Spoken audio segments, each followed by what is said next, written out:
Catch a goo-goo to shy. Good sounds, great sounds, in fact. Cam Lindsay, welcome to the show, my friend. How are you? Yeah, good, mate. Thanks for having me. Yeah, it's good to have you here, mate. You're another Wairarapa product. So talk to me and tell me a bit about what got you here tonight, mate. Where did it all start from you? Yeah, man, I've been obviously kicking the ball around since I was a young fella. Actually, originally from Auckland. Sorry about that. Yeah, from Auckland there on the North Shore. So, yeah, obviously, as a young fella, my parents got me involved in football. Just playing at the local club down there in Northcote. And involved heavily with the Winners Academy, Winton Rufer.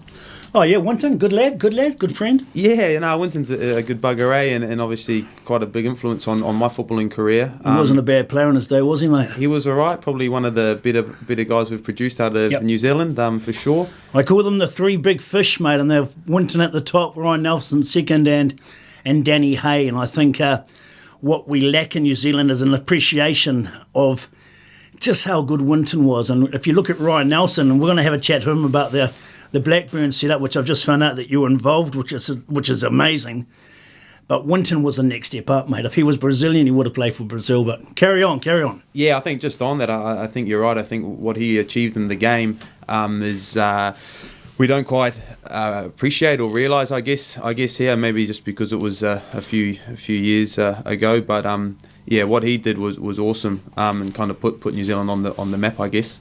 But yeah, kind of going back to where I grew up and then started, I was heavily involved in his academy growing up, and then getting to my teenage years, was lucky enough to be involved in a tournament called the Nike Cup. Just come a bit closer, mate. You're walking away. The Nike Cup, which is what does that involve? Basically that was I guess it's like an under 15 World Cup for clubs, I guess. So it was the best 20 clubs in the world, obviously having to qualify through their different regions. We qualified as the Australian, the Oceania champs, winning the New Zealand round. We were based as like a winners team, but playing out of Central United at the time. And then going over to Australia, managing to beat the Aussies, which was pretty nice. No mean feat, mate, at all. No, not at all. So it's always good to get one over on the neighbours, and then going over to the World Finals, which were held in Manchester at Carrington there at the United Training Facility. And what was that like there? Pretty special. Oh, mate, it's different class. You have to. Really, you have to be there to believe it. The setup and the money and the facilities they have over there is second to none. So for us Kiwi boys that are used to training on a muddy park under some dodgy floodlights, it was pretty special. So we went over there as a team under 15s with Miyazawa as well, who was the coach. Yeah, great lad. Who's great now doing pretty good things with only hung a sport up there in Auckland and in the Phoenix soccer schools, and. Yeah, we did all right, for a bunch of boys that had never really been overseas or played on a stage like that. I think we kind of finished down the numbers, but that was all right. And for myself and another good friend of mine, Andrew Milne, we managed to get a few trials out of that. So we went back over a few months later, and we trialled at Everton. Through Winton and his connections, he managed to get us a trial at Blackburn Rovers, obviously through Ryan Nelson, who was the captain at the time there. That must have been huge. How long were you at Blackburn for? So initially we went over and we spent 3 weeks at Everton. Then we went to Blackburn for 2 weeks, and then up to Glasgow Rangers for 2 weeks. Did Ryan get you around for dinner and look after you, mate? Yeah, no, obviously, but he was a busy man and he's got a lot of things that he has to do being the captain and whatnot, but he did come down and have lunch with me and Andrew at the academy one day. He brought us a nice signed shirt down, and obviously for us, being the captain of Blackburn, the captain of the national team, was something pretty cool and special to be able to sit down and talk with, I guess, one of our idols and someone that we emulated and wanted to be like. He's having a hell of a career in the game, and to sit down and have a chat with him. I think also just having a few young Kiwi boys there for, I guess that was pretty cool as well. He could come down and just have a bit of banter, have a bit of chat just about, not really even about football, just about anything. Question for you then, Cam. Did you ever get a chance to watch the first team train? Yeah, we did. Yeah, we trained with the first team sometimes. I spent the majority of my time in the academy and with the reserves. But many times when the first team would need players or would want to do an 11v11 type shape training, we'd get called up. Strict instructions, never to go too hard on any of the boys. Obviously, didn't want any injuries, so you didn't want to be, that guy that would take out one of the first team players and just get a bollocking from the manager. But yeah, to sit and watch training, sometimes participate in them was, something that, so it's pretty cool. And who were the guys that sort of, watching the first team play? They obviously would bring some pretty good players. So who were the guys that stood out for you? Look, Ryan was an unbelievable professional, and even just watching him train, and that I always remember him training. He'd never train in a t-shirt, always train in one of his Nike Pros. Yep. So he'd always look, big as anything. But there was two guys, obviously a Turkish boy there who technically was unbelievable. Morten Gamps Pedersen was there at the time. Yep. Brett Emerton was there, obviously Aussie boy, and he was an absolute athlete. Probably good player, wasn't he? Could run all day. That boy. Absolutely, probably one of the fittest guys there. And you had a few characters like Alhaj Jufu was there. Yep. He turned up to training in his earrings and his beanie, snood, long pants, But yeah, everyone there was obviously, they're playing in the Premier League, so they're top players. Yeah, and they probably had some nice, I suppose you could call it jewellery back in those days, because they don't mind spending a buck or two on themselves, do they? Nah, you'd kind of walk up to the first team training complex, and the car park would be worth, goodness knows how many millions, and all the boys' gear. But I guess that's part and parcel of the modern day footballer, isn't it? They like to spend their cash and that, and there's a bit of it going around. So I guess why what not? Was Ryan driving in those days, mate? I remember he had an Audi. Actually, it was pretty like conservative. Yeah, it was. It was obviously a really nice car, but it was, you got some of the boys rolling up in the Rangers and the Bentleys all done down to the 9. But I actually just had a nice Audi. It was pretty low key. And did you enjoy it over there, mate? Obviously you were there for a while, and you were. It's a different world over there, really, compared to what it is here, isn't it? With the football and the intensity of what you get. Yeah, I was so fortunate enough to be able to go over there, spend the best part of 3.5 years in the academy set up with the reserves as well. And as you said, coming from here, I kind of still talk about it now, get goosebumps talking about some of the experiences I had. But it's a different world, it's a ruthless world as well, and you kind of got to experience it firsthand to really understand what it is about. Yep.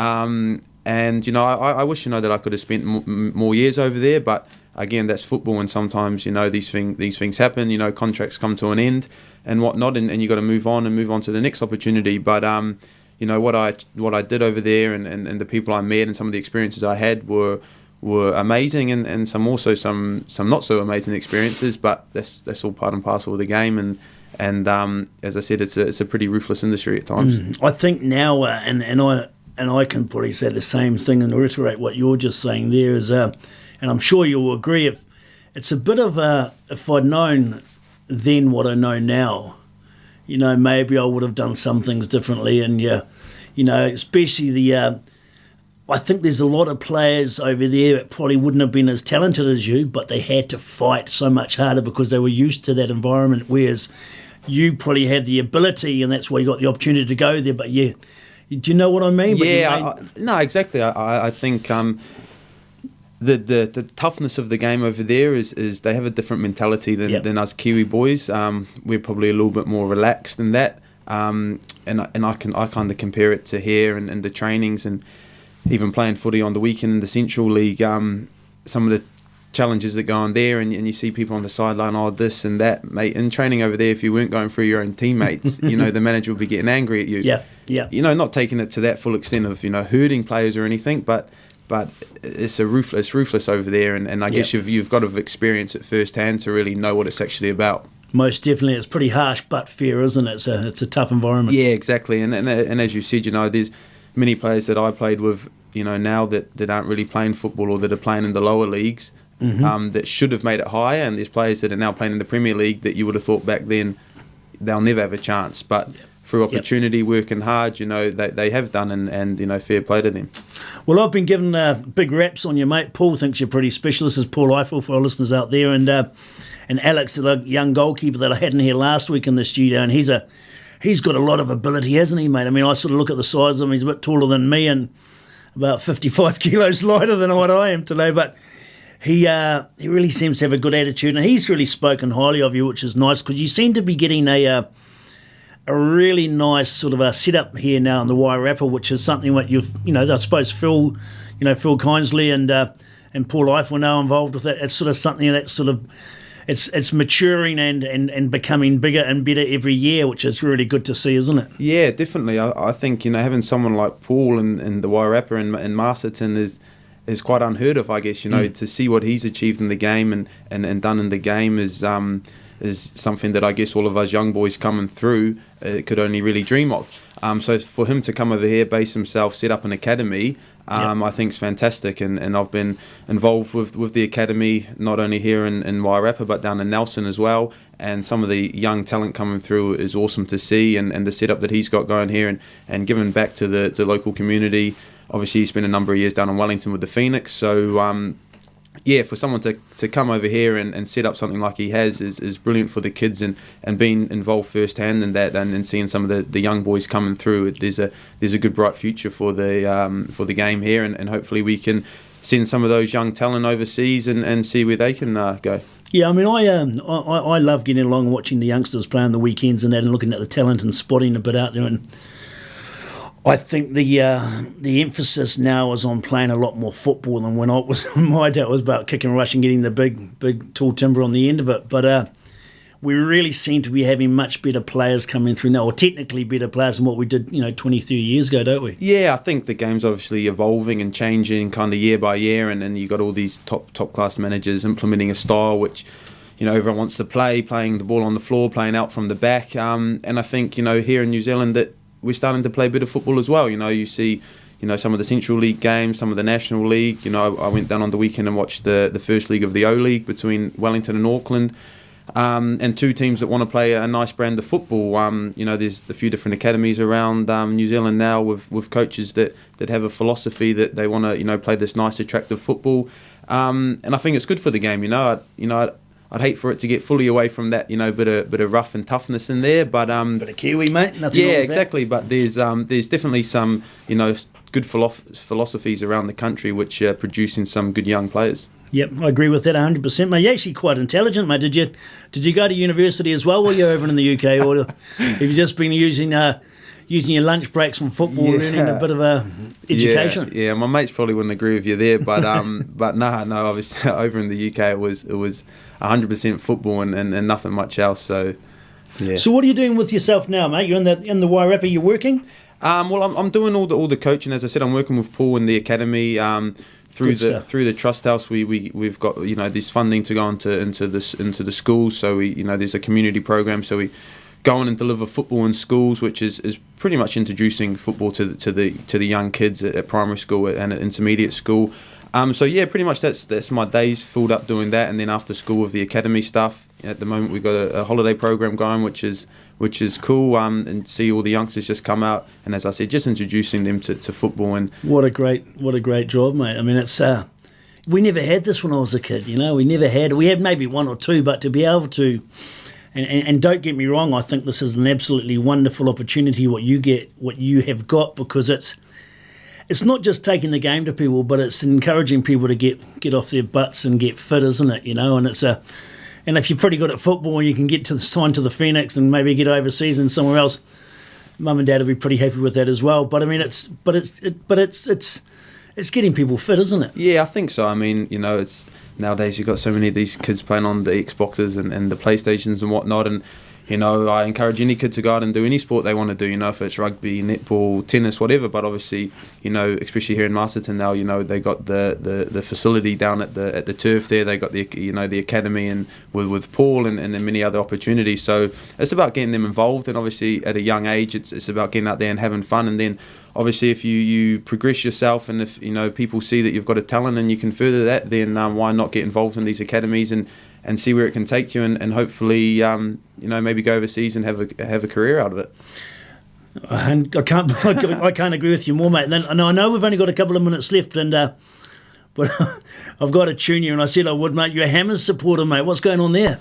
Oh, not a diehard West Ham supporter. I mean, my old man, he support West Ham, so from a young age, I kind of just grew up just looking out for their results and whatnot. And obviously now that Winston Reid's there, that Kiwi connection, so it's cool just to kind of look out for the results and see if they've won, see if he's got on the score sheet. And obviously not a Burnley fan or nothing, but watching Woodsy scoring a few goals now, putting He's doing well, isn't he? Putting us on the map. He's he's doing really well, so it's cool to look out for them and always see if his name's there on the score sheet. I tell you what, mate, I mean, Winston is obviously, he's fallen off a bit this season because he's been injured, obviously, but humongous player. Fantastic. His following there is huge. He's an athlete like Emerton, And, yeah. But if you look at the boy from Burnley, mate, Chris Wood, he's a beast. Yeah, it's funny. I remember I grew up playing with Chris, and he was originally from Cambridge, but he was involved in the winners. He was a keeper, wasn't he? Yeah, I remember playing actually this tournament, five-a-side tournament. Long story short, he wasn't good enough to play as the outfield, so he was in goal, and now he's left us all for dead. So he's he's done all right and that. But he always was. He was always a goal poacher when he was young, and always used to put him in. And now I guess he's making a good career out of doing it. So well, he scores for fun, doesn't he? But his goals are class. He's got a good finish on it. Like I said, he's a good goal poacher. Yeah, I think you either have it or you don't. And for some reason he manages to get himself in the box and always get on the end of something. And he's very good at doing it, and he's doing it at the highest level now. So hopefully that can continue, and hopefully he can continue that doing for the All Whites as well, because he's a huge player for the country. He is, mate. He is. And what I was going to ask you before we finish up tonight, I mean, Barcelona have won the La Liga this year pretty much now, haven't they? They've walked that. Yep. Man City have walked the Premiership. West Ham have stayed in it, which is good. Auckland City have won our local championship. We're not sure who's going to win the Aussie one as yet. But my team, mate, Manchester United, the only team in Manchester, we've got a game against Chelsea in the FA Cup final, mate. Who do you think is going to win that? Look, I'd like to see United win it. As I said, I spent a bit of time up at Blackburn, spent a little bit of time down in Manchester as well, so I know the city quite well. Hopefully the Red Devils get over the line and Jose can have a smile on his face. I tell you what, not bad at all, mate. Hey, thanks for coming in tonight, mate. Awesome, mate. Cheers for having me, yeah. Really appreciate it. I just want to ask you one question as you go. And what's one thing you can give it a bit of advice for people that are sort of learning the trade and, who love the game and they're sort of thinking, listening tonight, what's one thing I can take away from this young man and really set me up with doing good things in football? I think the enjoyment side of it is crucial. I think the higher up you go, the more pressure there is. Sometimes the enjoyment can be lost. I've had that, a few years ago, and then you go through situations where things aren't going well, and you kind of, you don't enjoy it. So, always be hungry for it. Always enjoy it. Go out there, work hard, and ultimately, if you've got a bit of talent, they'll get you so far. But if you kind of keep level-headed and keep grounded and work your bollocks off, then I'm sure you'll get an opportunity somewhere. And then, but as I said, never lose the enjoyment of it, because once you do that, I guess it's like anything. Once you stop enjoying something, there's no point in really doing it. So 100%, mate. 100%. And look, Cam, I know I've got to let you go now. Go to training, mate, but I could have talked to you for another 2 hours. So thank you very much. And here's a bit of Nick Kershaw for you.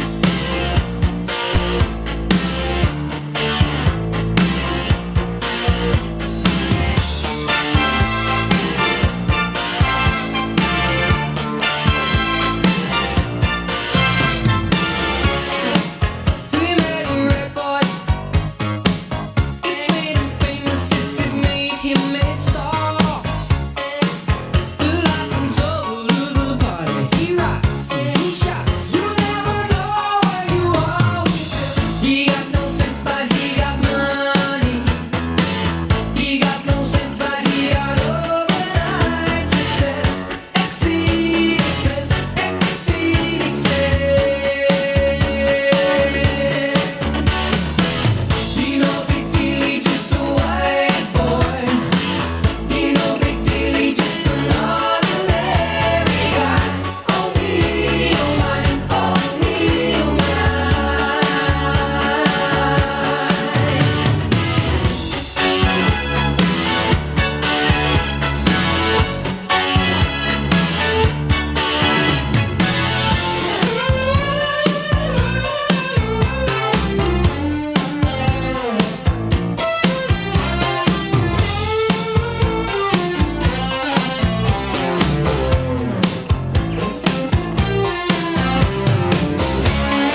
me 10. I'm here to tell you that you ain't no Superman, you're just a white boy.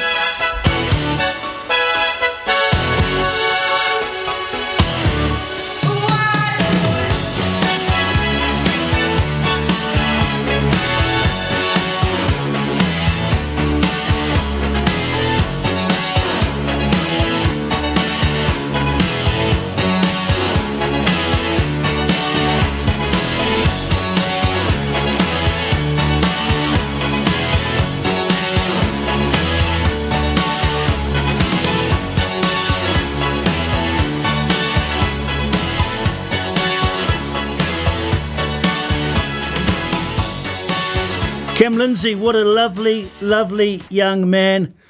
Obviously a very good player, and he's travelled around a bit and seen a few sights with the game, and lovely having him in here. I'm going to get him back in a bit more, I think, because he, just a good guy, and he just, as he was on his way out, and before we chatted tonight, we talked a lot of football, which we didn't get covered tonight on the show, so I'll definitely get him back. People like that can tell stories, and most of my stories I'm not allowed to tell on here, unfortunately, but it's a bit different with a young gentleman like Cam. Next up, I'm going to play an interview that I did probably took it about a month ago. Jonathan Gould is a goalkeeper that people will know here. He played for Napier for years. He played over at Celtic, and he may have even played for Scotland. And he was involved with Napier City Rovers for years. He ended up coaching down at the Phoenix, did the goalkeeper coach's job down there. And a really nice guy, Jonathan. And he's gone back to the UK. I've actually interviewed him, but I've got his son who's playing for a team over in the UK. He was out here and he was a junior at Napier and then at the Phoenix as well. And Matthew Gould's really doing well over in the UK. So if I can find out where he is, let's have a bit of a listen to see what Matthew's up to these days. Matthew Gould, Michael Utting, how are you, sir? Hi, Michael. Are you all right? I am fantastic, young man. You're on fire these days, but I believe you're injured. What's going on? Well, just basically hurt my groin in training. So I'm probably going to be out for the next week or so, but I've missed my first game in about 120 games. Hopefully I won't miss too many and I can get back into the swing of things again. Your father's going to be starting to say you're soft, mate. But then again, after 125 games non-stop without missing a minute, it's not a bad effort, is it, mate? No, it's not, especially over a short period of time. 2 years, 120 games in 2 years is probably more than most people playing at lifetime in this country, if I'm being honest. Yep. You look at the 14-game seasons over here, and you times that by about 8, and you get to 2 seasons in England. Yeah, for sure. And so the gaffer's been quite happy with you going away for a bit of a break? Yeah, it was a mutual discussion really between me and the gaffer. And the gaffer said, look, go and get yourself a break, come back fresh, and hopefully we can have a run in and try and get into the playoffs. We've got about 17 league games to go and a cup game, and we're still in the hunt. So for the people back home, well, back here in New Zealand, and I know that you'd call this home because you spent a lot of your youth here. Yeah. Tell me, who are you playing for these days, and what league do they play in? So I play for a team called Stourbridge Football Club, and they play in the Northern Premier League, which is just below the conference. So I think it's step 3. Mm-hmm. And we have an attendance of, last year we had an attendance of over 1,000 to our games. Good stuff. Well, it's bigger than most of the National League clubs here in New Zealand, that's for sure, isn't it? Yes, and we have a lot of ex-pros play for us. Last year or the year before, we had 2 players that had played 400 and 500 league games. Who were they? Justin Richards and Carl Hawley. One was at Notts County and scored a lot of goals for Notts County, and the other one played for Bristol Rovers and a lot of Birmingham teams. Oh, yeah. And who's coaching the club now? So we got a guy called Gary Hackett. If you might remember him from playing for West Brom back in probably 80s. And an assistant called John Ford who played for Swansea and Bradford. So we've got quite experienced coaches who have been in the game a long time, and they've actually been at Stourbridge 15 years. And they haven't been asking your dad to come down and do a bit of goalkeeping coaching down there with the club? No, we've got a goalkeeping coach called Jono. He's been brilliant since I arrived 2 years ago. And no, they've got the way they set up, and they've been so successful in the last 15 years. But they've made the FA Cup second round 4 times. Wow. And last year we managed to get to the FA Cup third round for the first time in the club's history. So you've come from good stock, haven't you? You've got a father who wasn't a bad goalkeeper in his day, and he was a good mate of mine, and a lovely guy. And you've got your grandfather. What's he up to these days? So my grandfather lives out in Wairarapa for 6 months of the year. Literally on the beach 24/7 with my grandmother. And then they have 6 months back in England, so I think they've got the life pretty much sorted. And Dad's obviously just signed for Middlesbrough, and he's really enjoying another challenge there. Fantastic. And what are your aims for the future, my friend? So I'm probably over the next couple of years, I'm probably going to hopefully push into the league. I've now got my experience under my belt. I'm hoping that the club comes and picks me up maybe in the next season or two, because I've done a good stint at Stourbridge, and then we'll see what happens from there. But I'm looking just to carry on playing and enjoying my football, and hopefully we'll see what happens. I like what I just heard from you, Matt, about carrying on playing and enjoy your football, because when you get to my age, I'm 47. How old are you, mate? I'm 20, just turned 24. You're a baby, especially a goalkeeper. You can play for another 15 years at the top easy. And it's important to do exactly what you said. Enjoy your football. And if you don't enjoy it, there's no point playing it, you know. No, exactly. I think I signed my first pro deal at 20. And for the last 4 years, I've had lots of ups and downs, obviously, and that's as a footballer you're going to. But I've enjoyed everywhere I've been so far. I went up to, my first deal was at Cheltenham, and that was an experience in itself. I had 4 managers in my first year.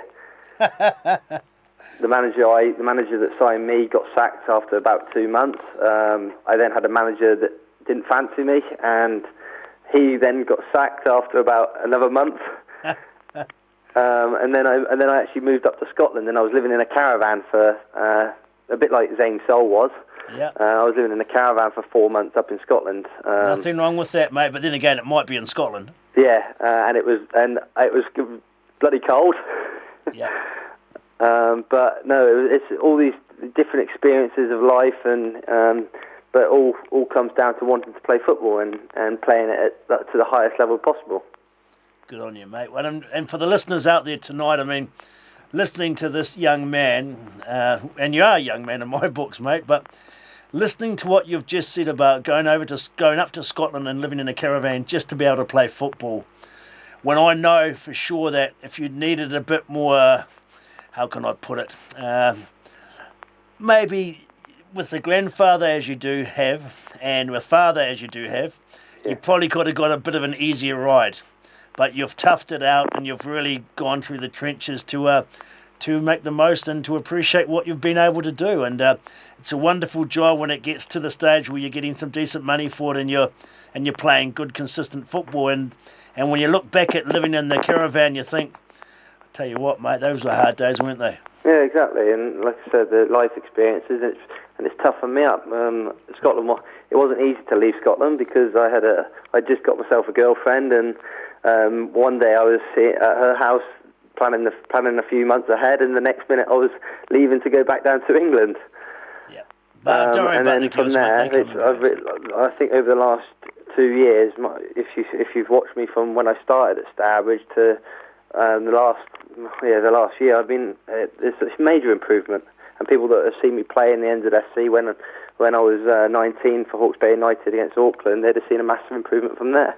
That's what it's all about, my friend, and it's about taking your chances. And obviously, like you hinted on, or you talked about before, it's about having coaches that believe in you. Yeah. And if you have a coach that believes in you, that's the best way for you to improve as a player, isn't it? Because you're going to believe in yourself. Yeah, exactly. And I've been very lucky to have a father who's probably one of the best, probably some of the best goalkeeping coaches in the world. Yeah. And I don't say that lightly, because every goalkeeper he's worked with seems to have been playing really well. If you look at Ben Foster this last year, Ben Foster was probably the best goalkeeper in the Premier League, other than maybe David De Gea. Yep. And and rightly so. And I mean, I remember Jonathan. I remember watching him play outfield for Napier City Rovers one day at Miramar at Centennial Park. in the old National League in New Zealand, and I think he was playing centre forward. I think he had a few stints where he right back. He came out in not 89 and played right back, and then ended up going home and turning into a goalkeeper. That's right. So it's definitely opened a lot of doors football for your family, hasn't it? And so so you've said the dream is now is to hopefully be picked up, and that's by a Premier League club. Have you had any scouts tap you on the shoulder and say, "G'day, we're having a look at you"? I went up to Hartlepool early on in the season, and I had a choice really. I had a choice of either going and sitting behind a former England goalkeeper, Scott Loach, as a number 2 in the conference, or stay at Stourbridge and carry on playing. And it was a quite hard decision really, because the fact that I played up to that point, I played 80 games. I just wanted to continue playing and continue developing. And everyone I talked to, my dad and my granddad, said, just carry on playing until someone comes in for you as a number 1. Because if you carry on getting the game and the experience, someone will come in at some point and say, right, we'll take you as a number 1. Then you move up a couple of steps, and you're playing still. Yep. And I think that's important for even for young kids from here that want to go over to England. It's not, if they don't make it at the top level, you can still earn enough money and enjoy your football at a level that's really competitive and tough lower down. Yeah, for sure. And I know there's a lot of kids over here that go over and come back.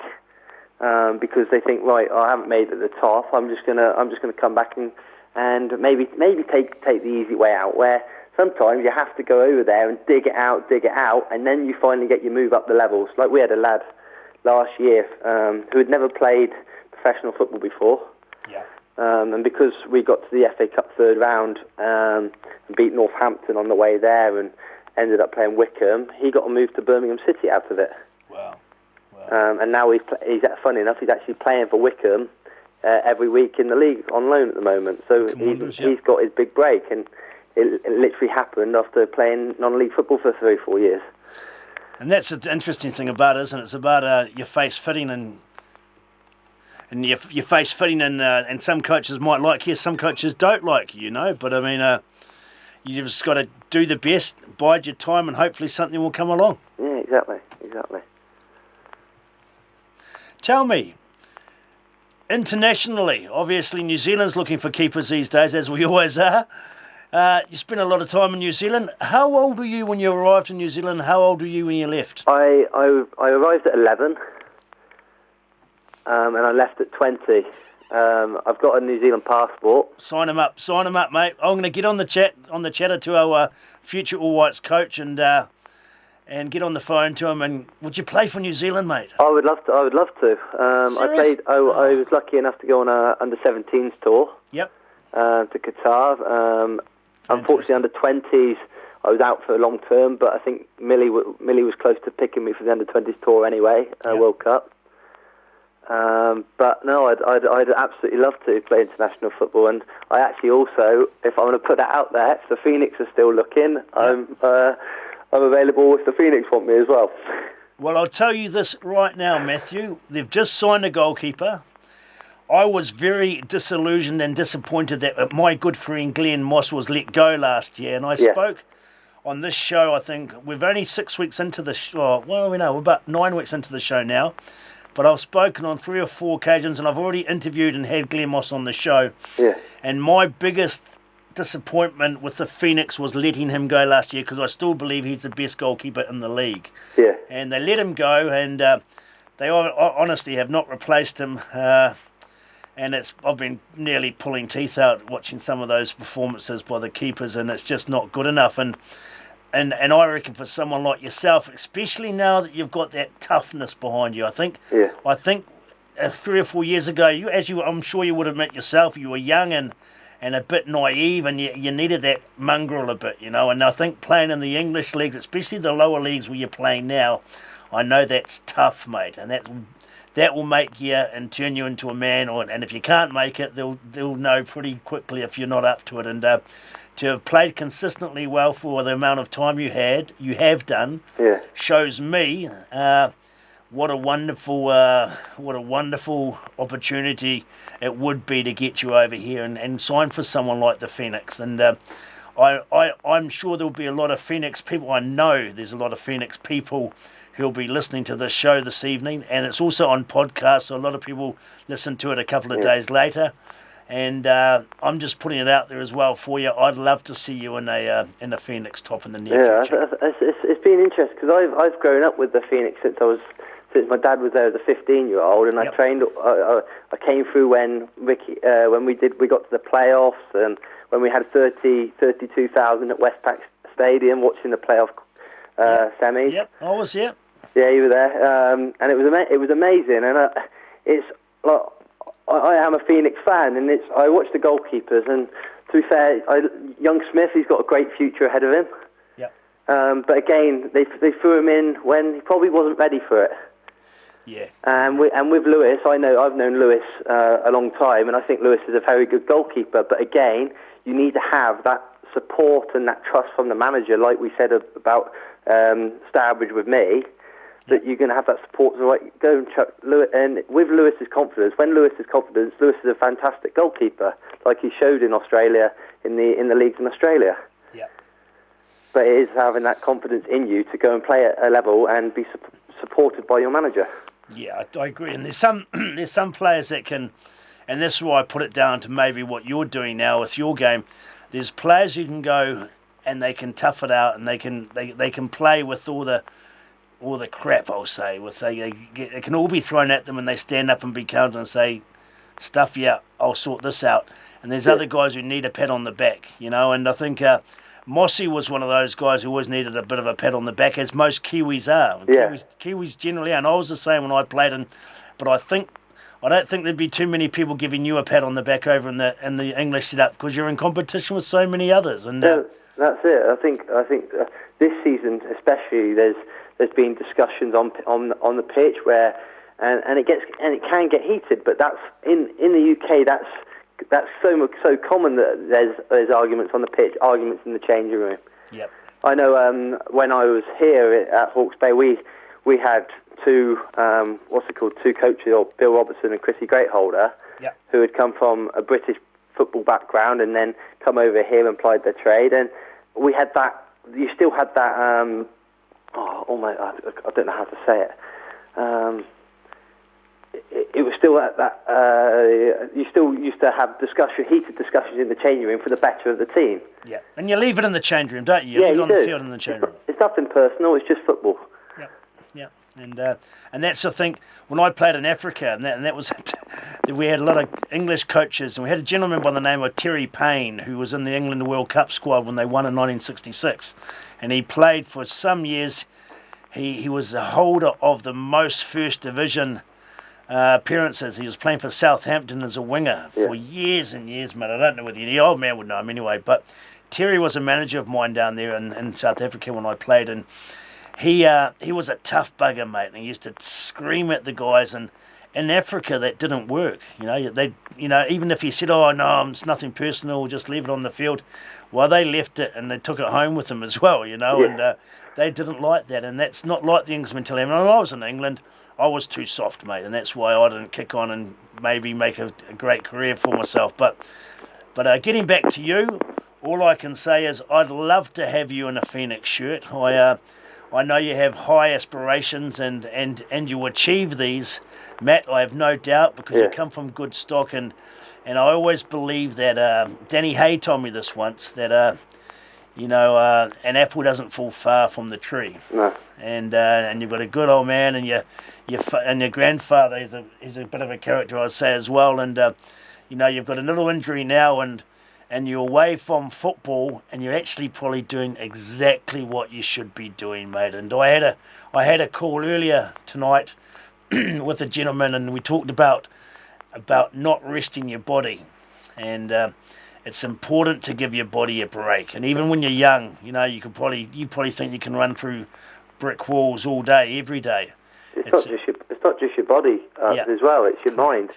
I think you can like the amount of work we do during a week, whether it's gym work, physical work, you need to go away and forget about football for a couple of days, and then I've been away for a week, and I really want to play a game. Yeah, and that's a good thing. I mean, you're going to get your enthusiasm for the game back. I mean, not that it was ever lacking. You just sort of sometimes think, oh, I'm actually looking forward to catch up with the boys. And tell me about the club. Tell me about the club set up there. I mean, is it a club sort of similar to Napier? What would you compare it with over here? The level, or the no, not the level, but just the stature of the club. Okay. That's the one. That's the one. I think probably Starbridge is on quite, probably closer to Auckland City. Yep. And the way they run things is quite.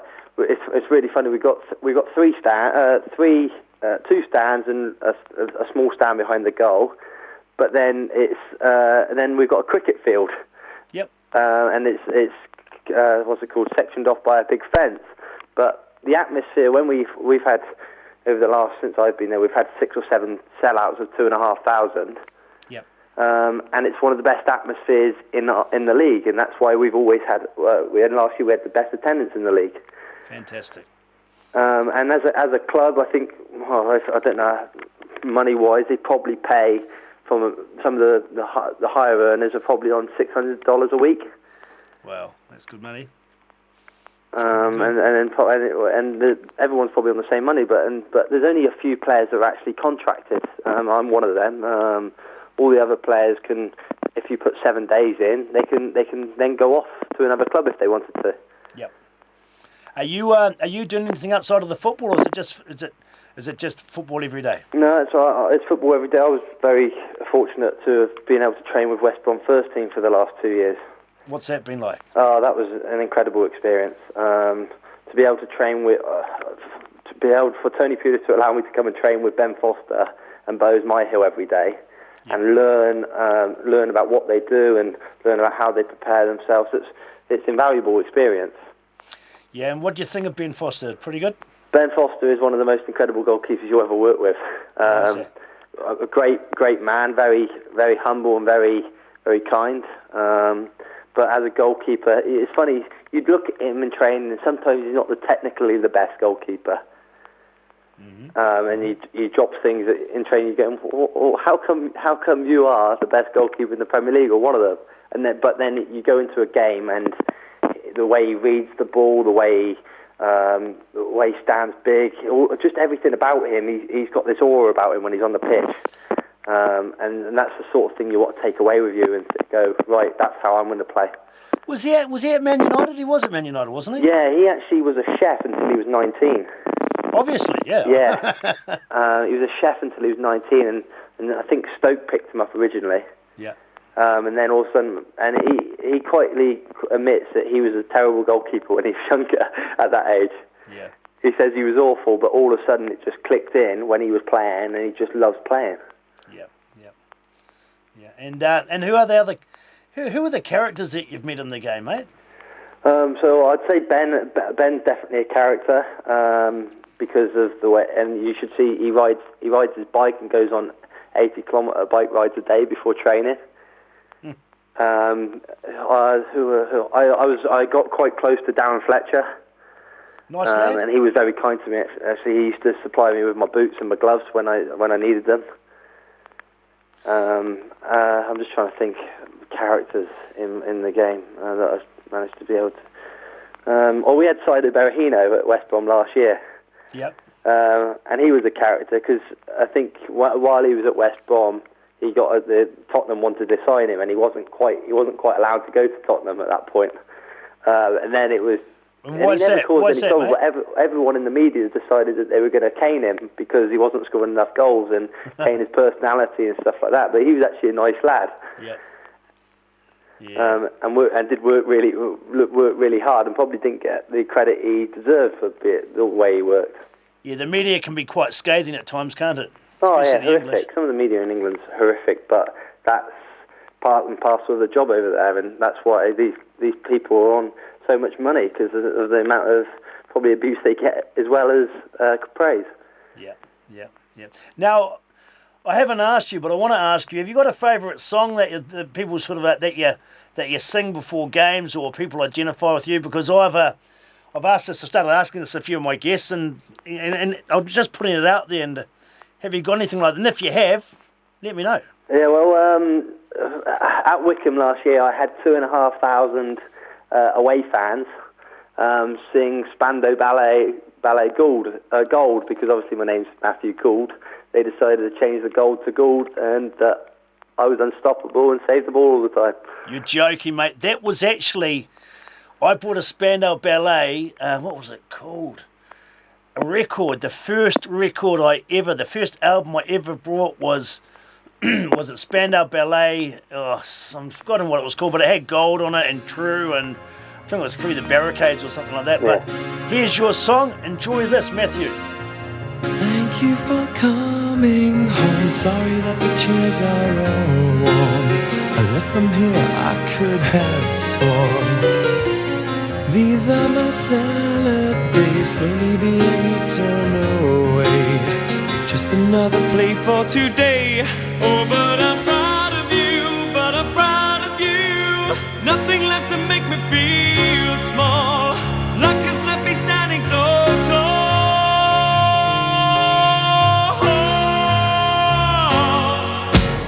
Gold, always believe in your soul. You've got the power to know you're indestructible. Always believe in, 'cause you are gold. Like that you're bound to return. There's something I could have learned.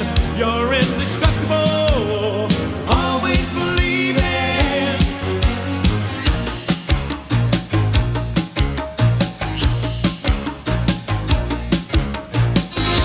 So after the rush has gone, I hope you find a little more time. Remember we were partners in crime. It's only 2 years ago, the man with the suit and the face, who knew that he was there on the case. Now he's in love with you, he's in love with you. My love is like a hard prison wall, and you could leave me standing so tall.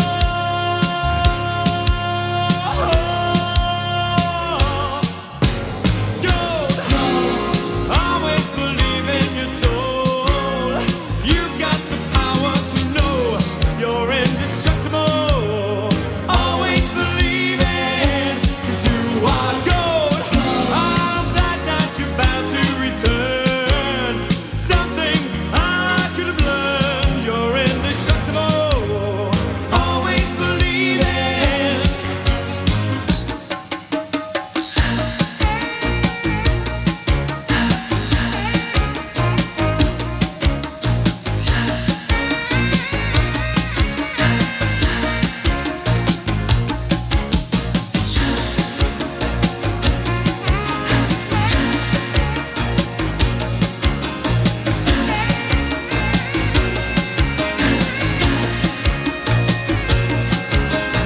Love is like a hard prison wall, and you can leave me standing so tall.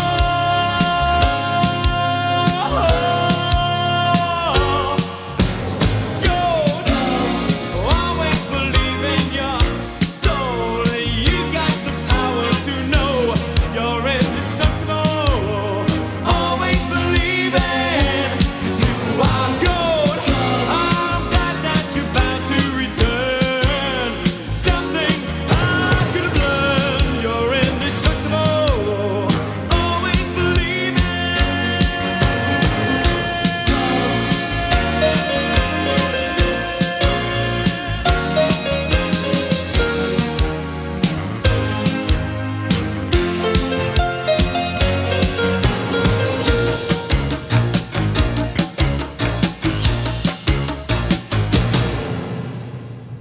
What a great song, and it brings back memories for me. Yeah, I know, it's a great song. I love hearing it behind my goal every weekend. So you get the fans chanting it, do you? Yeah, all the fans usually every home game they're behind the goal. Even if I don't do anything particularly good in the game, they'll still sing it, which is nice. Yeah, well, it's when they start chanting other songs you don't want to be hearing, mate. That's when you've got to realise there's something wrong, but obviously you're not doing that yet. No, not yet, not yet. How many games have you played for this club? So I've played 120, literally 120. Yep. So ever since I joined, I played every game. And I think I'm up to, because I went to Australia, I think I've played over about 180 senior games now. I went on loan to, when I was up in Scotland at Livingston, I went on loan to Stenhousemuir and played every game there until, unfortunately, I would have stayed there, but Livingston weren't playing cricket at the time, and it didn't work out for me.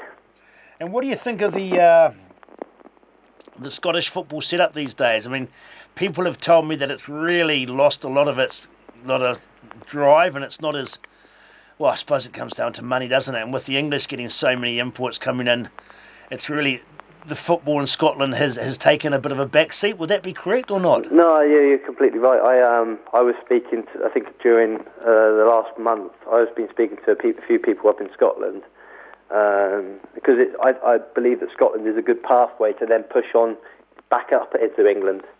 Yep. However, the money that we get paid in the leagues, in the lower leagues in England, is more than some of the Scottish Premier League teams play. Is that right? And that's where the Scottish clubs are struggling at the moment, because you've got obviously Celtic, and I'm a massive Celtic fan, winning the league all the time, and Rangers had their liquidation and really struggled for a certain point, and it's only just started to get the hype again the last year or two. Yeah.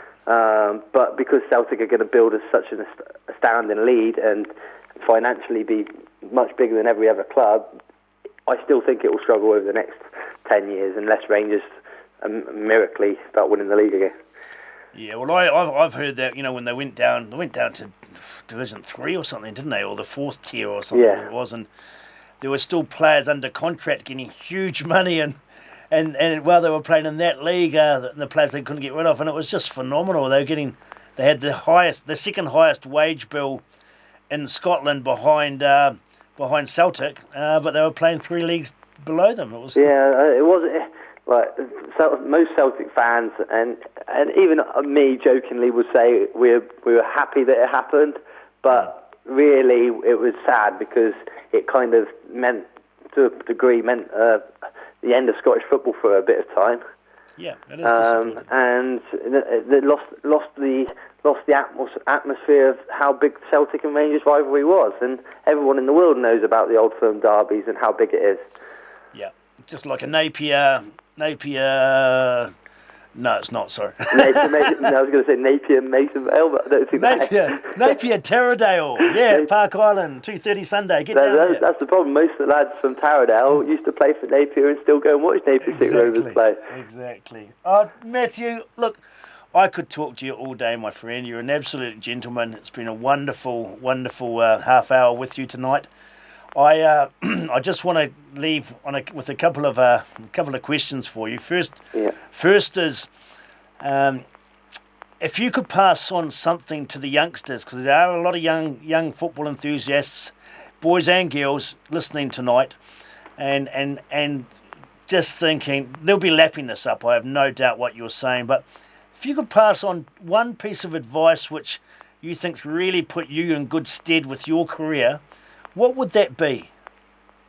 Probably, if you have a dream, go and live your dream, and no matter what people say, even if you have to stop, keep living that dream, keep living it, because I think that's what I'm trying to do, and I will carry on trying to live my dream until I get too old to play.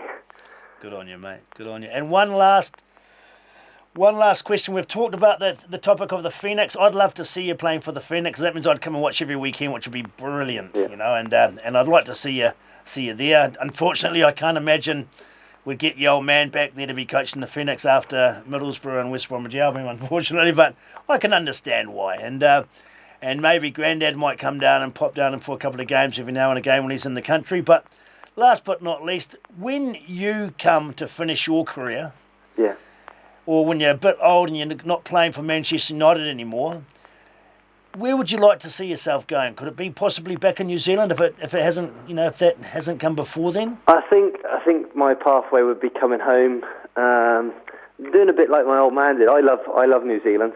I love the lifestyle. I love everything about it. And the only reason I would be living in England is to play football. And I think I'll go down the route of coaching badges. So again, if it's the fact that the Phoenix is still alive or still going, I'd love to come back and coach them to a certain degree. Whether if they're not alive, then maybe I do my apprenticeship at somewhere like Hawke's Bay United and Napier City Rovers and just enjoy living.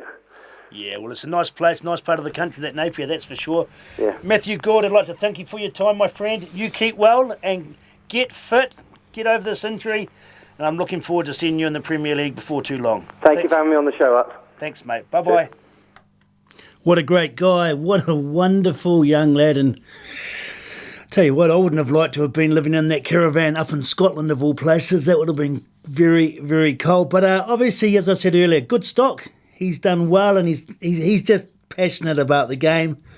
Cam Lindsay came in earlier, and I'll get him back in again, and we'll talk in future episodes of Utter Football. We will be talking about some of the things that happen away from the game and some of the exciting moments. I've got a good story to tell about Ryan Nelson and tequila, and why I won't get near it anymore. Thanks for coming on and listening tonight. I really appreciate you taking time to spend with me. We'll see you next week. Bye-bye.